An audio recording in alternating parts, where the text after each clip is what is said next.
Hola, ¿qué tal? Pues bueno, soy Oliver Rosado, soy conductor de televisión desde hace bastante tiempo y hubo un día que acabando un programa había un chico en mi camerino, un adolescente.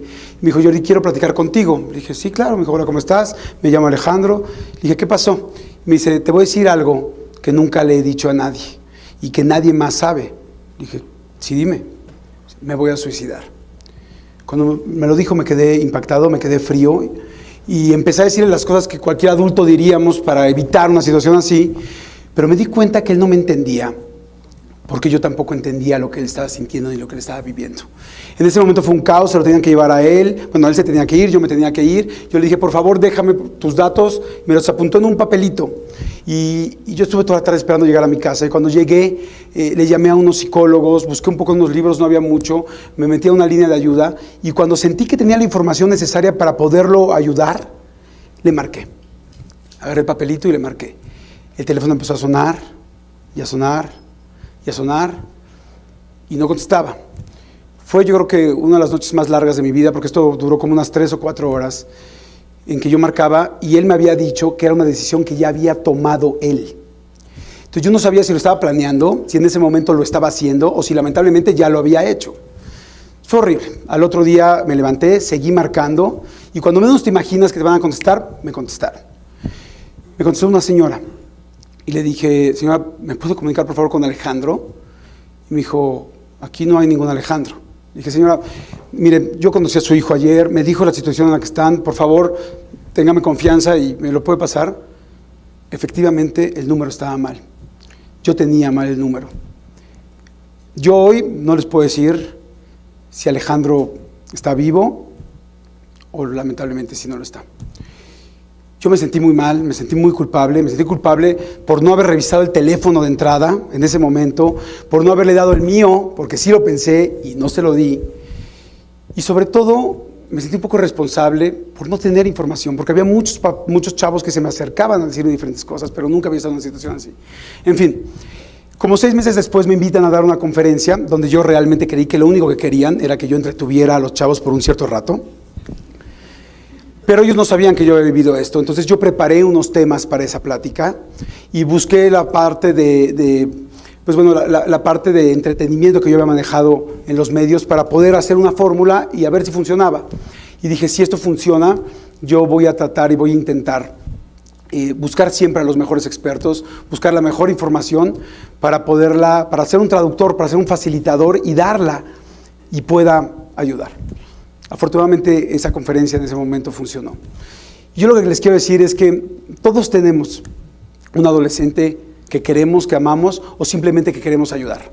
Un hijo, un sobrino, un nieto, un amigo, un vecino, en fin. La adolescencia efectivamente es complicada. Dicen que lo único más difícil de ser un adolescente es ser el papá de uno de ellos. Dicen que verdaderamente es realmente muy complicado. Y la verdad es que cómo no, porque cambian completamente las cosas, cambian al 100% las cosas, porque de repente tus niños los tienes chiquitos y te dicen, papi, mami, por favor, quédate aquí en mi cama, quédate conmigo. ¿Cómo que ya te vas a trabajar otra vez si acabas de llegar? No, por favor. Y unos años después te dicen, ¿te puedes largar de mi cuarto? ¿Te puedes largar? Dame mi espacio. O sea, además, si pudieran escriturar su cuarto, lo harían muchos. Es impresionante. Haz de cuenta que te cambiaron a tu hijo por una copia pirata. Se ve igual, pero no es lo mismo. Y la realidad es que los papás y los chavos hablamos completamente distinto. Son comunicaciones y lenguajes completamente diferentes. Entonces de repente el adolescente te dice cosas como, pero todos reprobaron. Y el papá o la mamá te dice, obviamente, a mí no me importan los demás, me importas tú. ¿No? Y además si tienen tiempo te lo aumentan con... Entonces, ¿qué? Si te dicen ve y aviéntate a la barranca, vas y te avientas. La realidad es que los papás estamos tratando de educar a nuestros hijos con lenguajes, con información de hace 30 años. Como nos educaron a nosotros. En un principio no es nuestra culpa, porque es la única forma que sabemos hacerlo. Pero los chavos de hoy viven otra adolescencia, otra realidad, otro entorno. Y tienen 1.000.000 de elementos que no tuvimos hace 30 años. Entonces, realmente, para poder educar a un hijo de hoy, hay que ser un padre de hoy. La adolescencia es fantástica, es increíble, pero es muy bueno cuando la entendemos. Mucha gente pensamos que la palabra adolescencia significa adolecer. Y la verdad es que hace mucho sentido, pero significa aprender a crecer. Y es exactamente lo que está pasando con un adolescente. Se está convirtiendo en un adulto, tanto física como emocionalmente. Es lo que está sucediendo en todo momento. Entonces, los cambios físicos los conocemos muy bien todos, ¿no? Los genitales empiezan a crecer, hay vello púbico, cambian los músculos, viene la menstruación, en fin. Pero los cambios mentales muchas veces no los entendemos o no los conocemos y son los más importantes. Fíjense que a mí me parece muy interesante esto. El 95% del cerebro humano se desarrolla entre los 0 y los 5 años. Y el último 5%, que es de los más importantes, se desarrolla en la adolescencia. Es impresionante lo que está pasando, pero es así y muchas veces no lo sabemos. Y a mí me gustaría comentarles 3 cosas muy básicas del cerebro del adolescente donde lo podemos entender de una manera más fácil. La primera señal que un adolescente recibe en su cerebro es que quiere ser y tiene que ser independiente. Es lo primero. Tiene que ser el mismo, tiene que ser un individuo por primera vez en su vida. ¿Y qué pasa? Que voltea y ve a su papá o a su mamá y es ¡ah! Estoy idéntico a él. Estoy idéntica a ella. Y claro, ¿por qué? Pues porque llevas 11 años tratando de imitarlo, porque tienes su ADN, tienes su educación, bueno, tienes hasta su naricita chata, o sea, tienes todo. Entonces, en ese momento pasa de ser tu héroe, el que estuviste construyendo, a ser tu archienemigo, porque va en contra de lo que el cerebro te está pidiendo, que seas distinto. Entonces, necesitas dejar de ser una sucursal de tu papá para empezar a ser tu propio changarro. Y es real, y tu cerebro te está diciendo todo el tiempo. Entonces, inmediatamente los adolescentes en este momento empiezan, ¿sabes qué? A estar rebeldes, a estar en contra, a no estar de acuerdo con nada de lo que digas, por más claro y lógico que sea, no. Y a sacar una bandera de no es justo, porque no estoy de acuerdo.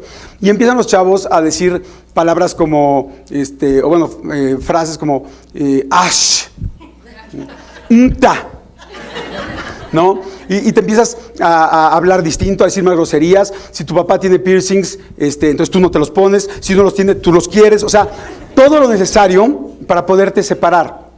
Y aquí los expertos dicen que hay que dejar que hagan eso. Hay que dejar que suceda y no hay que meternos con eso, porque eso genera muchos problemas, muchas broncas todos los días. Y en realidad es un único diferenciador contigo y su cerebro se lo está pidiendo. Y por otro lado, hay que tranquilizarnos porque en realidad es solo una etapa y lo va a dejar de hacer. Tú no vas a ver a tu hijo a los 35 años siendo gerente de administración en la empresa, haciendo un berrinche en su oficina diciendo que se largue el director, no le voy a dar los saldos, no, ¿por qué me tocó trabajar en esta empresa? No. Eso no va a pasar porque es solamente un diferenciador de este momento. Y lamentablemente los papás nos enganchamos mucho con esto, porque no entendemos lo que está pasando a veces en el cerebro y lamentablemente desgastamos mucho nuestra relación con ellos porque nos peleamos constantemente. Y al desgastar esto, también perdemos algo muy importante que es autoridad. Si tú te peleas 20 veces con una persona en una semana, pierdes autoridad. Autoridad que va a ser muy importante en otra ocasión. Otra situación del cerebro también muy importante es el asunto de la corteza prefrontal. Es la que está precisamente atrás de la frente y es la que más está en remodelación en este momento. Esta corteza regula, ahí nada más para ir ubicando, el juicio, la responsabilidad y el criterio. Imagínense. Y está en remodelación, todos hemos visto una cosa en remodelación, ¿no? Bueno, entonces cuando tú le dices a tu hijo, a ver, ¿cómo? Te fuiste a la fiesta sin pedirme permiso. Te cambiaste de fiesta en la noche sin decirme. Te subiste al coche de una persona que no conoces y traías un celular sin pila. ¿No te puedes dar cuenta de lo peligroso que es eso? No. En realidad no puede. Y los papás nos enojamos muchísimo porque creemos que nos está queriendo tomar el pelo. Pero la verdad es que no tiene la misma herramienta que tienes tú y lo estamos viendo desde puntos distintos. Ahora, no significa que por eso veas a tu hijo que está haciendo algo peligrosísimo, se está queriendo aventar, no sé, del bungee sin cuerda, y le digas, no pasa nada, déjalo en la corteza prefrontal. Obviamente no. Hay muchos mecanismos para poder irte por otros lados, pero aquí sí es muy importante lo que hagas, porque tu hijo no tiene este criterio en este momento. Ese que tenía cuando tenía 7 años, ahorita está en remodelación. Entonces hay cosas muy peligrosas, como obviamente las adicciones, como los desórdenes alimenticios, como las depresiones, como los problemas legales, como el suicidio. Y aquí sí, los papás tienen que ser muy estrictos y muy duros. Y si estás metido en este problema es, a ver, no, te agarro, te tomo aquí y no das ni un paso más, mi amor. Y buscamos un experto, buscamos una asociación, porque de estos problemas no podemos salir, y estos problemas tienen una diferencia al anterior, porque aquí sí necesitas toda la autoridad que estábamos ahorrando en el anterior. Estos problemas son de vida o muerte. Aquí sí, la vida de tu hijo puede cambiar completamente. Es muy distinto cómo cambia de esta manera a que si cambias y dijo durante 7 años 25 veces güey todo el día. Aquí sí es de vida o muerte. Y la tercera, que es muy importante, es la situación del criterio. El cerebro le empieza a pedir al adolescente que tenga un criterio propio y se da cuenta que todo lo que sabe y que todo lo que conoce te lo aprendió a ti. Y es tremendo, porque si tú le enseñaste que se bañaba primero el pelo, luego el cuerpo y al final los pies, tu hijo se da cuenta que ni siquiera cómo bañarse lo decidió él. Y los pobres chavos entran en un ataque de ansiedad tremendo, porque empiezan a querer experimentar todo otra vez y tú dices, ¿por qué? Si ya sabíamos cómo hacía esto. Pero su cerebro está pidiendo que tenga por primera vez su propio criterio. Entonces un día van a Acapulco, tú como papá quieres las vacaciones soñadas, llegas y tu hijo te dice antes de salirse, ¿por qué por la de cuota, papá? Retador, ¿no? Y tú, pues no, porque es más rápido. ¿Y cómo sabes que es más rápido? Pues ¿cómo sé? Pues porque es de paga, porque hay puentes, porque hay desniveles, es obvio. Porque cuesta. ¿Hace cuánto que no te vas por la libre? No sé, 10 años. ¿Y cómo sabes que no la han cambiado? Y los papás explotamos. El ideal sería que si un día tienes tiempo, te vayas por la libre. Y que le ayudes a tener su propio criterio. Que él se dé cuenta que es más larga, que él se dé cuenta que hay más baches, en fin. Hay una gran posibilidad de que la próxima vez que vayan a Acapulco te diga tu hijo, si te fuiste por la libre, te diga, pues ahora sí, pero de cuota, ¿no, pa? Puede ser. Pero ¿qué pasa con eso? Lo estamos ayudando a crecer. Estamos validando sus ideas. Estamos ayudándolos a hacer un criterio. Es como el equivalente cuando los vimos dar un paso cuando eran chiquitos, nada más que ahora no son pasos, son decisiones para convertirse en un adulto. Los adolescentes, muchísimas más veces las que creemos, tienen la razón sobre nosotros a veces en una discusión, pero estamos acostumbrados a nunca dárselas. Normalmente puede ser que la tengan y a veces no los escuchamos. Y necesitamos ayudarlos a crecer, a convertirse en un adulto. Es el compromiso de un papá, pero a veces no sabemos realmente la etapa que está viviendo el chico, ¿no? Por ejemplo, ¿a qué ayudamos entonces?